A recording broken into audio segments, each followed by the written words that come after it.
Nagsimula sa simple na pasulyap-sulyap, nagpapapansin sa'yo.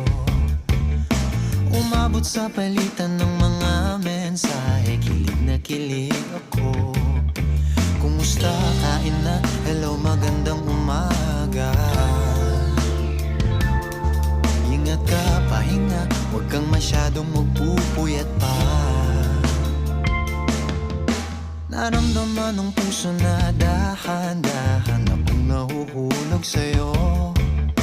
Sa kada araw natin na pag-uusap, meron ng